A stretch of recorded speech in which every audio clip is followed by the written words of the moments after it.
하나님 말씀 창세기 29장 1절부터 35절까지 말씀입니다.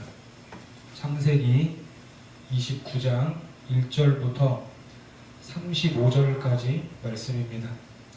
말씀은 31절부터 35절까지만 교독하도록 하겠습니다. 여호와께서 레아가 사랑받지 못함을 보시고 그의 태를 여셨으나 라헬은 자녀가 없었더라.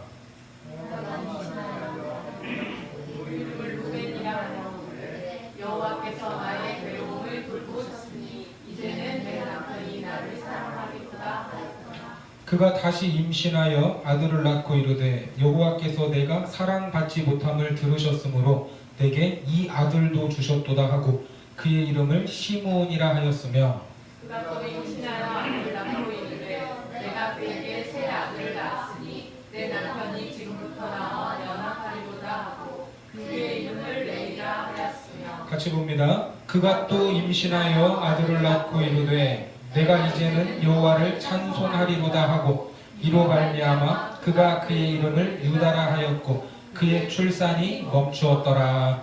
아멘. 우리는 야곱의 생애를 인도하시는 하나님, 어떻게 하나님의 백성으로 한 사람을 선택하시고 또 온전하지 못한 그를 하나님의 자녀로 다듬어 가시는가 하는 이 성화의 과정을 보고 있습니다. 그래서 이 야곱의 인생은 야곱 한 사람의 인생으로 머무는 것이 아니라 곧 하나님의 자녀로 선택받은 우리들의 인생이고, 그리고 야곱이 겪는 일들을 우리들도 동일하게 겪고 있다는 것입니다. 오늘도 하나님이 만들어 가시는 인생의 순간에서 어떤 만남 또 어떤 사건이 있는가를 확인하고 그 안에서 하나님의 섭리와 경륜을 깨닫는 은혜의 시간이 되기를 바랍니다. 야곱은 참으로 교활하고 못된 사람으로 이 쌍둥이 형 이 에서와 비교를 해도 이 더 나은 것이 없는 사람입니다. 그런데 하나님의 선택은 인간적인 매력이나 어떤 조건에 의해서 정해지는 것이 아니었죠. 이미 에서와 야곱이 어머니의 복중에 있을 때 하나님은 선택하셨습니다. 하지만 하나님께서 선택하여 부르신 자녀들을 그냥 방임하지 않으시고 그들의 삶에 적극적으로 개입하시고 인도하십니다. 야곱은 자기에게 약속된 축복이었지만 형과 아버지를 속이는 무리수를 두면서 결국은 도망자가 되어야 했습니다. 자, 어디로 가게 되죠? 야곱이 살던 곳에서 무려 800km나 떨어진 밧단 아람으로 먼 길을 떠나야 했습니다. 사람이 하루에 걸을 수 있는 이 거리가 보통 한 20-30km, 조금 더 한다고 해도 30-40km니까 이 800km면 좋게 한 달은 걸렸을 것입니다. 그런데 그곳에 간다고 해도 이 외삼촌 라반을 찾는다는 보장이 없습니다. 왜냐하면 이 라반은 목축을 하는 사람이었기 때문에 거주지가 일정하지 않았습니다. 풀과 물을 찾아서 여기저기로 다니기 때문에 그곳에 간다고 해도 바로 찾는다는 보장이 없었어요.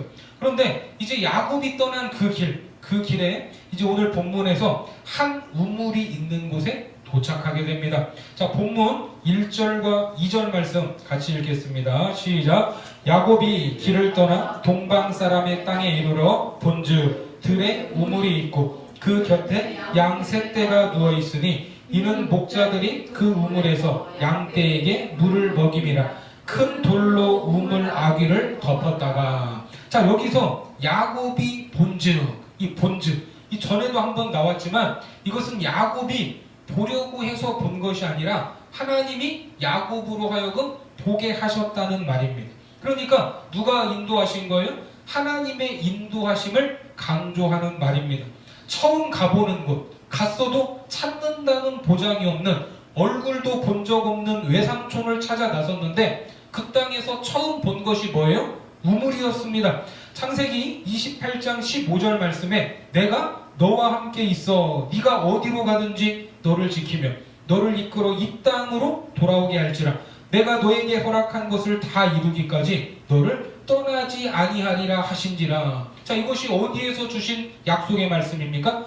베델에서 주신 하나님의 약속인데, 이 하나님의 말씀이 이제 이 땅을 도착하면서부터 하나둘씩 이루어지기 시작한 것입니다. 자, 본문 3절 말씀 같이 읽습니다. 시작. 모든 떼가 모이면 그들이 우물 아귀에서 돌을 옮기고 그 양떼에게 물을 먹이고는 우물 아귀 그 자리에 다시 그 돌을 덮었더라. 자, 우물에 이 큰 돌이 있었는가 봐요. 그래서 우물물을 마실 때는 그 돌로 덮었다가, 아니 그 돌을 치웠다가 다시 다 마시고 나면 덮었다가. 그러니까 이 우물이 당시에는 아주 중요했죠. 예? 사람에게 이 물이, 특히나 이 목축을 하는 사람들에게는 물이 절대적으로 더 필요했습니다.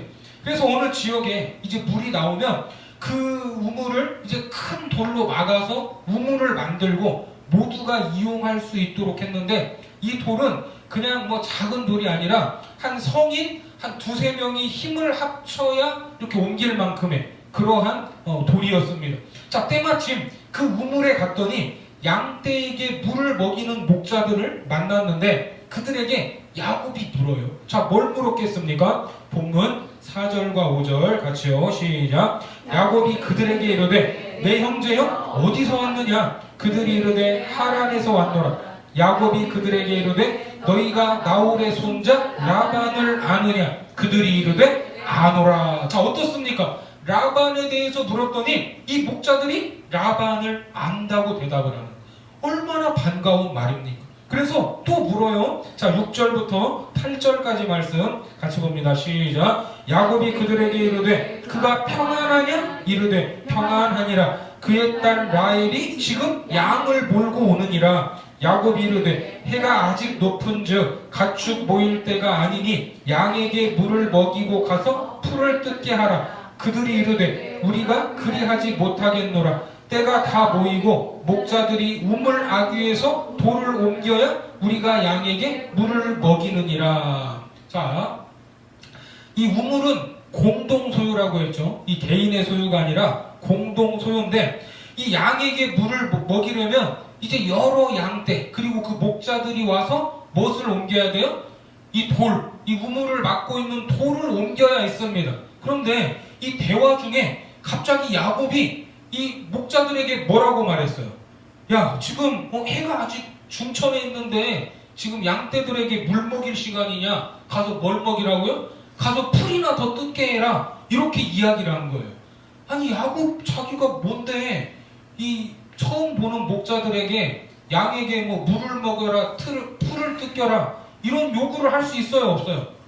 없어요. 근데 왜 이런 요구를 했을까? 바로 라반의 딸 라헬이 양떼를 몰고 온다는 말을 듣고 어떻게든지 이 라헬을 도와주고 싶었기 때문입니다. 자, 9절과 10절 말씀 이어서 읽습니다. 시작. 야곱이 그들과 말하는 동안에 라헬이 그의 아버지의 양과 함께 오니 그가 그의 양들을 치고 있었기 때문이더라. 야곱이 그의 외삼촌 라반의 딸 라헬과 그의 외삼촌의 양을 보고 나아가 우물 아귀에서 돌을 옮기고 외삼촌 라반의 양떼에게 물을 먹이고. 자, 지금 이 장면을 잘 상상을 해보세요. 이 돌은 지금 성인 남자 몇 명이 붙어야 옮길 만한 돌인데 야곱이 라헬을 보고 이 돌을 번쩍 들어서 옮겨버렸어요. 멋있죠? 그리고 그 양떼에게 막 물을 먹이는 거예요, 자기가. 그래요, 안 그래요? 지금 이게 그 장면입니다. 예? 그 장면이에요. 자, 그런데 갑자기 이렇게 열심히 물을 먹이고 나서 이제 야곱이 어떻게 되는가? 11절에 보니까 그가 라헬에게 입 맞추고 소리내어 울며. 자, 어때요? 이 라헬의 입장에서는 지금 처음 보는 남자가 자기 양떼에게 물을 주고 자기에게 입을 맞추고 나서 갑자기 소리를 내어 우는 이 상황, 너무나 당황스러웠을 것입니다. 자, 어떻게 이 상황을 설명할 수 있겠습니까? 자, 야곱이 왜 울었어요? 이 라헬 앞에서 이 큰 돌도 번쩍 들어가지고 옮겼고 양떼에게 물도 먹였는데 왜 울었을까요? 순간 너무 가슴이 벅찼을 것입니다.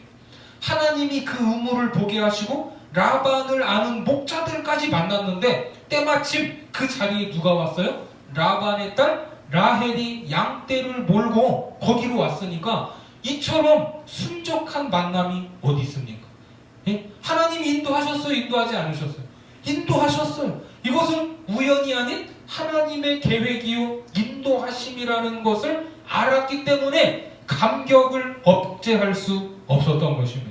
그래서 그 라헬 앞에서 소리내어 울었어요. 자, 우리 인생에도 이런 일들만 있으면 좋겠습니까? 안 좋겠습니까?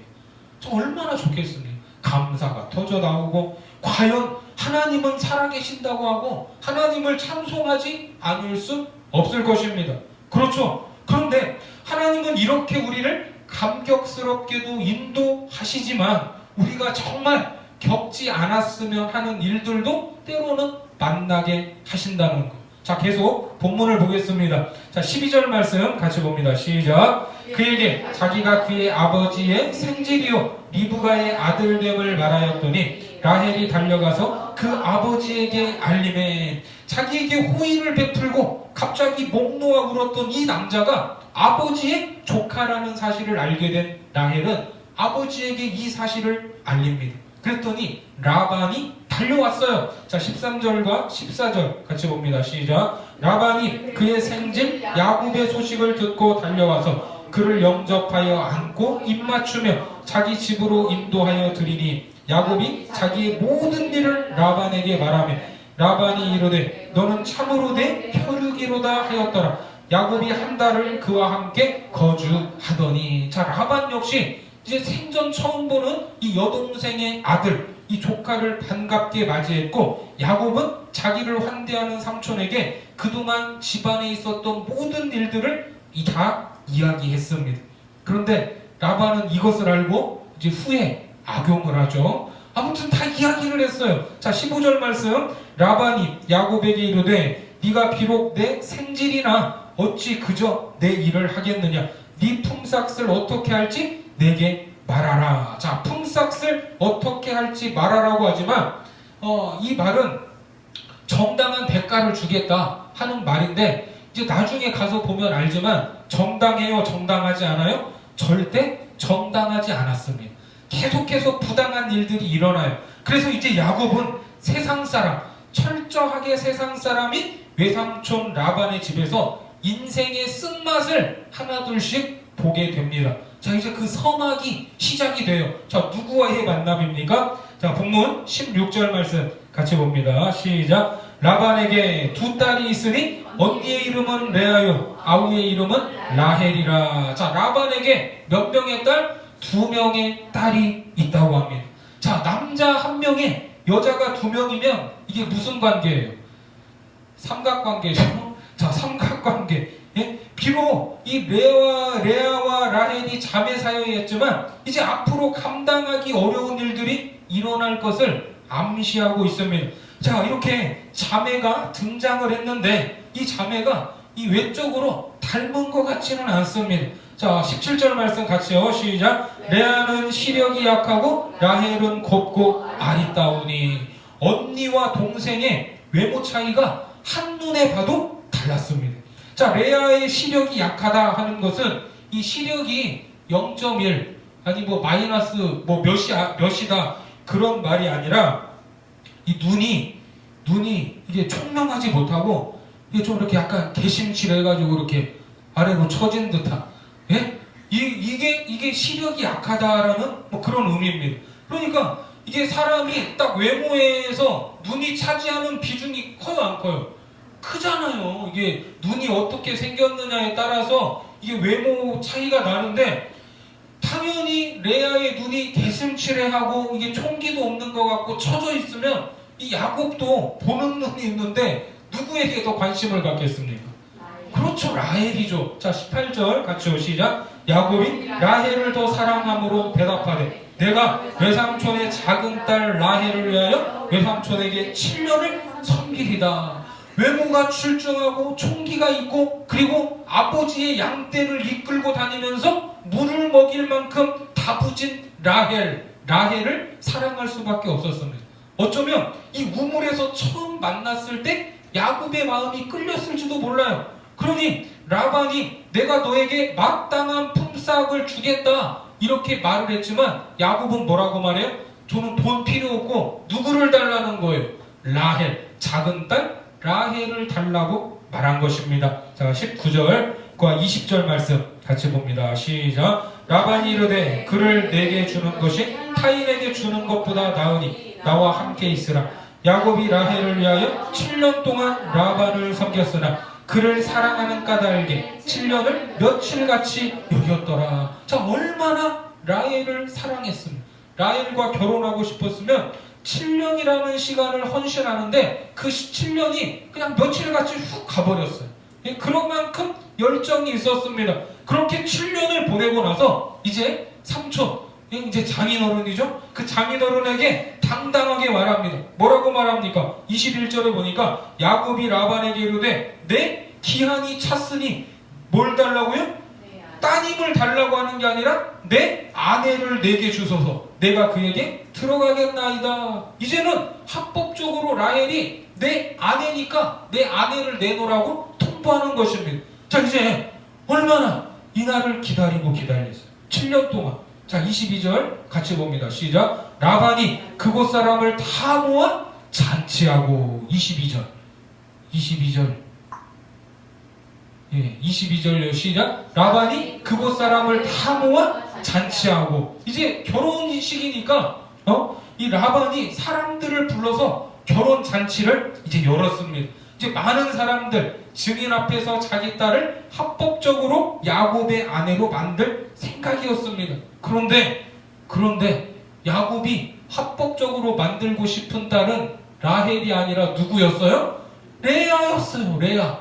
이 눈이 개심치레한 레아. 23절 같이요. 시작. 저녁에 그의 딸 레아를 야곱에게로 데려가며 야곱이 그에게로 들어가니라. 신부가 라헬이 아니라 누구였어요? 레아였습니다. 야곱은 7년 동안 이날만 손꼽아 기다리다가 너무나 좋아서 그랬는지 이게 지금 라헬인지 레아인지 확인할 겨를도 없이 당연히 라헬로 알았겠죠. 예? 근데 확인도 안 하고 그렇게 첫날 밤을 치렀는데 다음날 아침에 눈을 떠보니까 신부가 바뀌어 있는 거. 이 일을 어떻게 합니까? 자, 25절 같이 봅니다. 시작. 야곱이 아침에 보니 레아라 라반에게 이르되 외삼촌이 어찌하여 내게 이같이 행하셨나이까? 내가 라헬을 위하여 외삼촌을 섬기지 아니하였나이까? 외삼촌이 나를 속이시면 어찌 됨이니까? 자, 세상을 살다 보면 별 희한한 일이 많이 있습니다. 자, 그런데 별 희한한 일이 많이 있다고는 하지만 지금 야곱이 당하는 이런 일을 당하기가 쉽습니까? 어렵습니까? 이런 일까지 당하는 거는 이게 쉽지가 않죠. 어려운 일입니다. 더군다나 지금 이게 다른 사람도 아니라 이게 누구한테 사기를 당한 외삼촌이에요. 외삼촌. 이게 장인이 되는 그 아내가 바뀌어버렸어요. 외모가 딸리고 눈이 개슴츠레한 레아를 이번 기회가 아니면 결혼을 시킬 수 없겠구나 이런 생각을 했는지 언니와 동생을 바꿔치기 했습니다. 야곱에게는 너무나 기가 막힐 노릇이었어요. 너무나 이 7년 세월이 허무하게 무너져 버리는 그런 순간이었습니다. 그런데 이런 사기는 누구에게도 전과가 있죠? 야곱에게도 전과가 있었어요. 자기가 형이 아닌데 누구라고 속였어요? 형인 것처럼, 에서인 것처럼 아버지를 속였잖아요. 그렇죠? 자기에게도 이런 전과가 있어요. 그렇다고 해도 라반의 행위는 정당화될 수 없는 일인데 화가 나서 따지는 야곱에게 라반은 뻔뻔하게 그 이유를 말합니다. 자, 뭐라고 말합니까? 26절과 27절 시작. 라반이 이르되 언니보다 아우를 먼저 주는 것은 우리 집안에서 하지 아니하는 바이라.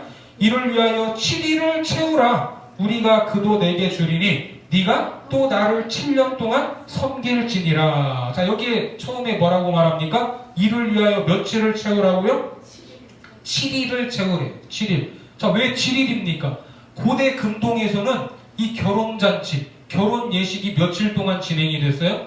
일주일, 7일 동안 진행이 되는데 7일간의 결혼 예식을 다 채우지 못하면 이 결혼은 무효가 됩니다. 무효가 돼요.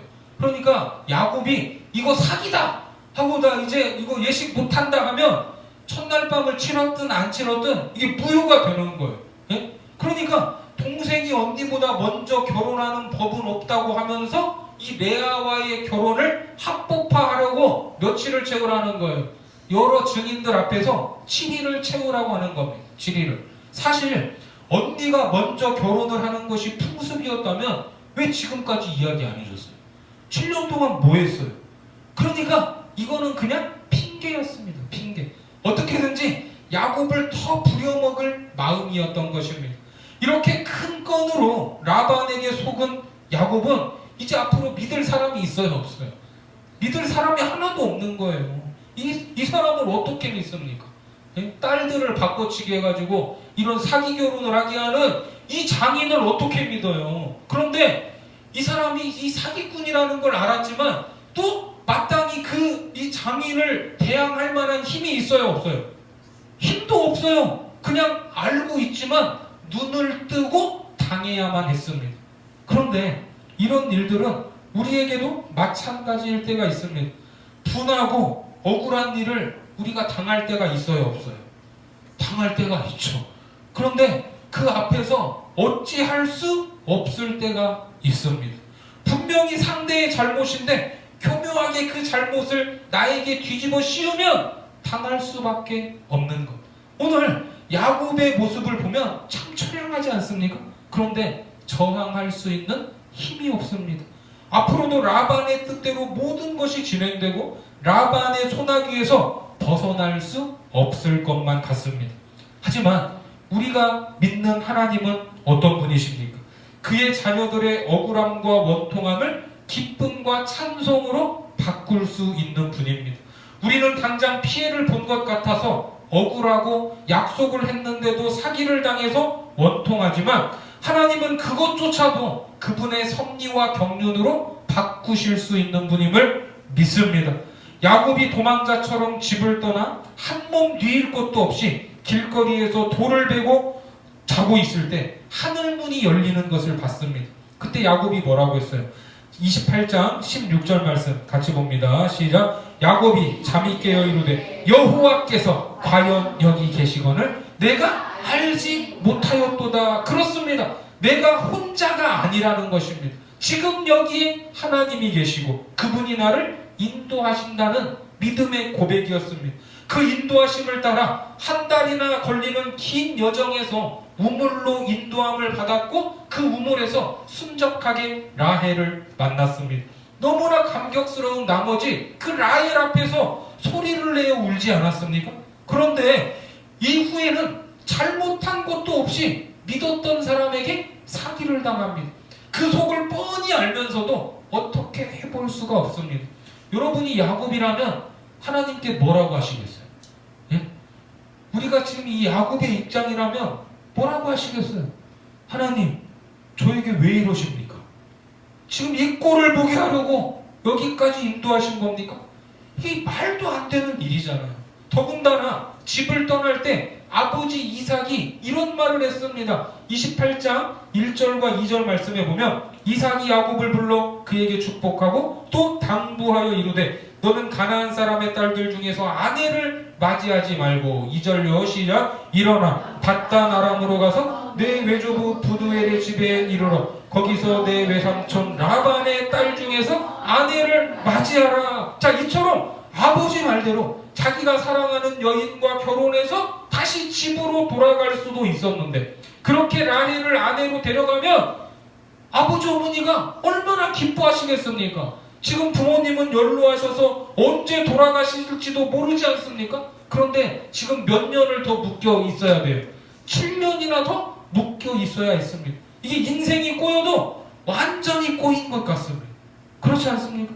실제로 우리는 우리 생각대로 일이 진행되면 잘 되는 것이고 그 하나님은 어떤 하나님이에요? 그때는 살아계신 하나님이죠. 지금도 역사하는 하나님이죠. 아주 은혜로우신 하나님이라고 말합니다. 하지만 일이 꼬이고 막히고 어려운 일, 원통한 일을 당하면 마귀가 방해하는 것이고 그때 하나님은 어떤 하나님이에요? 주무시는 하나님이고 지금 하나님은 어디 가신 분이냐고 따져 묻기도 합니다. 하지만 우리가 고백하듯이 고난 가운데에서도 하나님은 우리와 함께 계시는 줄 믿습니다. 하나님의 뜻은 다 알 수 없지만 끝까지 가보면 그 하나님의 뜻을 알게 되는 것입니다. 아멘이십니까? 그러면 이게 어디까지 가는지 우리가 한번 보도록 하겠습니다. 자, 계속해서 본문 28절 말씀 같이 봅니다. 시작. 야곱이 그대로 하여 그 7일을 채우매 라반이 딸 라헬도 그에게 아내로 주고. 자, 7일 결혼 잔치를 채우고 이제 라반은 이제 야곱을 보니까 완전히 마음이 상했거든요. 그래서 이제 더 미루지 않고 라헬 둘째 딸도 이제 아내로 줬습니다. 이제 라반이 처음부터 동생이 언니보다 먼저 결혼하는 법은 없으니까 레아를 위해서도 7년을 일해라 이렇게 했다면 야곱이 일을 했을까요? 안 했을까요? 안 하죠. 저 같아도 안 할 것 같아요. 예? 안 하거나 아니면 기간을 확 줄였겠죠. 예? 예? 그러니까 7년 동안 아무 말도 하지 않고 기다렸다가 이 결정적인 순간에 야곱을 속인 겁니다. 그리고 다시 7년 동안 야곱을 일꾼으로 묶어 놓은 겁니다. 자, 30절 같이요. 시작. 야곱이 또한 라헬에게로 들어갔고 그가 레아보다 라헬을 더 사랑하여 다시 7년 동안 라반을 섬겼더라. 자, 어떻습니까? 이게 세상적으로 보면 이 라반이라는 인물은 참 영리합니다. 계산도 빠르고 절대로 자기 것을 손해보지 않을 사람입니다. 이 대부분의 세상 사람들의 모습이지 않겠습니까? 결국 야곱은 자기의 소원대로 라헬을 얻긴 얻었지만 이게 사기를 당한, 이 뭔가에 이게 좀 이 깨름직한, 그래서 결국 7년을 더 섬겨야만 했습니다. 그러면 이제라도 야곱의 마음이 좀 더 편해지면 좋겠는데 이제 또 다른 문제가 이 가정에 생기게 됩니다. 자, 어떤 문제가 생기는가? 31절 같이요. 시작. 여호와께서 레아가 사랑받지 못함을 보시고 그의 태를 여셨으나 라헬은 자녀가 없었더라. 자, 이제 이 가정에 어떤 문제가 생기냐면 자녀 문제로 인해 시끄러워지기 시작합니다. 하나님은 레아가 사랑받지 못하는 것을 보시고 레아의 태를 열어주셨다고 하는데 이게 좋은 일이에요? 안 좋은 일이에요? 좋은 일이죠. 이거는. 그렇죠. 외모가 딸리는 것이 약점이라면 다른 거라도 잘해서 상쇄할 수 있게 해주시면 그게 좋은 일이잖아요. 그런데 라헬에게는 뭐가 없었더라? 자녀가 없었다고 합니다. 자녀가. 그러면 누가 라헬의 자녀를 없게 했는가? 누가 없게 했어요? 하나님이 없게 했어요. 하나님.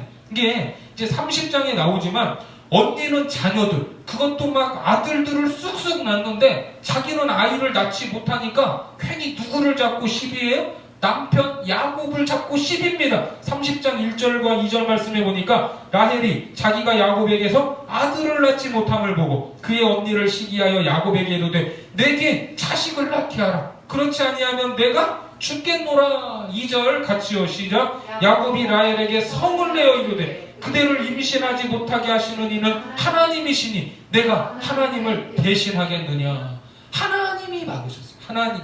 자, 요즘에도 정상적인 부부 사이에 자녀가 없으면 고민이 이만저만이 아닌데 이 시대에 자녀가 없다는 것은 이게 벌거벗은 듯한 아주 큰 수치였습니다.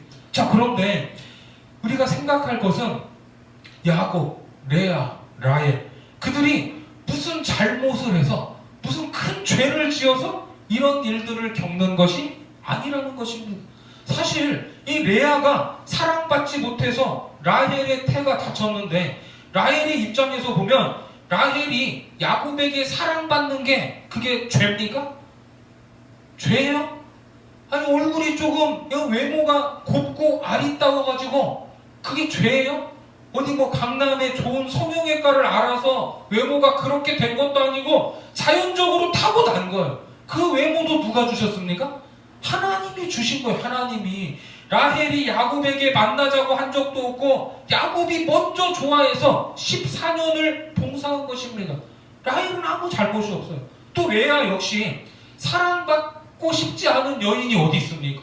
아버지가 자기에게 이 동생 신랑을 아버지에게 동생 신랑을 빼앗아 달라고 이렇게 말한 적도 없습니다. 아버지가 시키니까 어쩔 수 없이 야곱의 아내로 들어간 거예요. 다음날 아침까지 야곱이 몰랐다면 밤새 레아는 소리도 안 냈을 거예요. 소리도. 입 꼭 다물고 다음날 아침까지 걸릴까봐 노심초사하지 않았겠습니까? 결혼했지만 사랑도 받지 못하고, 또 하나는 결혼했는데 자식을 낳지 못하고, 그 사이에 야곱은 이만저만한 이 고민으로 가득 차 있고 스트레스 받고 있고. 하지만 성경은 이 모든 사건들을 통해서 역사하시는 하나님의 경륜과 섭리가 어떤 것인지를 알게 하십니다. 끝까지 가보지 않고서는 이 상황을 판단할 수가 없는 거예요. 자, 본문 32절 말씀 같이 봅니다. 시작. 레아가 임신하여 아들을 낳고 그 이름을 루벤이라 하여 이르되 여호와께서 나의 괴로움을 돌보셨으니 이제는 내 남편이 나를 사랑하리로다 하였더라. 레아가 아들을 낳았습니다. 아들을 낳고 얼마나 기뻤는지, 보라 아들이다, 이 뜻이 루벤이에요. 루벤, 봐라 아들이다.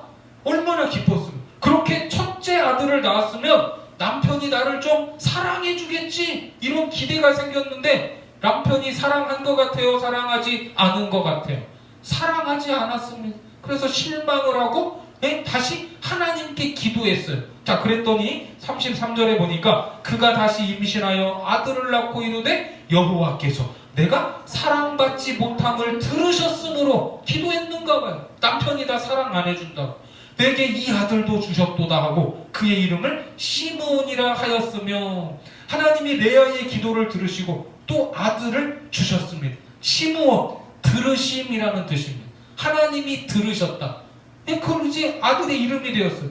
자, 이번에도 아들을 낳았으니까 이제 아들 둘 낳았으면 남편이 나를 좀 사랑해 주겠지, 눈길 좀 주겠지, 나에게 마음 좀 주겠지 생각을 했는데 여전히 야곱은 마음을 줘요 안 줘요? 안 줘요. 그런데 또 임신은 해요. 자, 34절 시작. 그가 또 임신하여 아들을 낳고 이르되 내가 그에게 새 아들을 낳았으니 내 남편이 지금부터 나와 연합하리로다 하고 그의 이름을 레위라 하였으며, 하나님이 세 번째 아들을 주셨습니다. 하나님이 나에게 새 아들을 주실 만큼 나를 인정하셨다면 이제 누구도 인정해야지, 남편도 나를 인정하겠지 하는 마음으로 레위, 연합하다라는 이름으로 지었습니다. 그런데 야곱의 마음은 여전히 레아의 마음과 연합이 돼요 안 돼요? 안 돼요. 안 돼. 그런데 놀라운 것은 나중에 이 레위 지파가 어떤 역할을 감당합니까?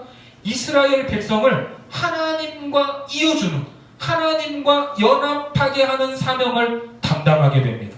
신명기 10장 8절 말씀 같이 봅니다. 시작. 그때 여호와께서 레위 지파를 구별하여 여호와의 언약궤를 매게 하며 여호와 앞에 서서 그를 섬기며 또 여호와의 이름으로 축복하게 하셨으니 그 일은 오늘까지 이르느니라. 그러니까 레아는 이 셋째 아들을 낳고 자기 소망과 고백으로 이름을 지었지만 하나님은 레위를 하나님과 이스라엘 백성을 연결하는 지파로 이미 선택하셨던 것입니다. 아멘이십니까? 자, 마지막으로 35절 같이요. 시작. 그가 또 임신하여 아들을 낳고 이르되 내가 이제는 여호와를 찬송하리로다 하고 이로 말미암아 그가 그의 이름을 유다라 하였고 그의 출산이 멈추었더라. 아들을 4명이나 주셔서 누구에게 밀리지 않는 거예요. 동생 라헬에게 밀리지 않게 하신 하나님을 찬송하고 있습니다. 네? 이거는 지극히 개인적인 고백인 거예요. 내가 내 동생한테 내가 남편 사랑은 못 받아도 그래도 나는 아들은 잘 낳는다. 하나님이 나를 정말 이 좋으신 하나님이다 하면서 여호와를 찬송하라 하는 그 이름, 찬송하다, 찬양하다는 뜻의 이 이름이 뭐예요? 유다예요. 유다. 이 유다인데 이게 개인적인 고백으로 지은 이름인데 나중에 이 유다가 어떻게 됩니까? 진짜 이스라엘의 찬송이 됩니다. 창세기 49장 8절 같이 봅니다. 시작. 유다야 너는 내 형제의 찬송이 될지라. 내 손이 내 원수의 복을 잡을 것이요 내 아버지의 아들들이 네 앞에서 절하리로다. 그리고 결국 이 유다 지파를 통해 누가 오십니까? 예수 그리스도께서 오십니다. 하나님은 레아의 이 지극히 사소한 개인적인 고백을 통해 누구까지 계획하고 계셨어요? 예수 그리스도까지를 계획하고 계셨던 것입니다. 여러분 놀랍지 않습니까? 좀 놀라워하세요, 표정이라도. 예? 그러니까 하나님의 주권을 믿는 우리는 우리의 인생길에서 마주하는 사소한 만남이나 사건들을 무시하거나 하찮게 여길 수 없습니다. 이렇게 저와 여러분들이 만난 것, 또 살아가면서 이런저런 억울한 일들과 원통한 일들이 생길지라도 우리는 하나님의 섭리와 경륜을 바라봐야 됩니다. 하나님의 계획은 야곱이 마주하는 그 일상 속에 있었습니다. 800km나 떨어진 허허 벌판으로 갔지만 그곳에서 우물을 보게 하셨고 거기에서 라헬을 만나게 하셨습니다. 한치의 오차도 없는 정확한 하나님의 인도하심이 있었습니다. 믿는 도끼에 발등 찍히듯 라반에게 사기를 당해서 보내야 했던 긴 세월이 억울하고 화가 치밀어도 어찌할 수 없는 허송세월처럼 보였지만 하나님은 아브라함과 이삭을 이어야 하는 믿음의 3세대의 가문을 일으키고 계셨습니다.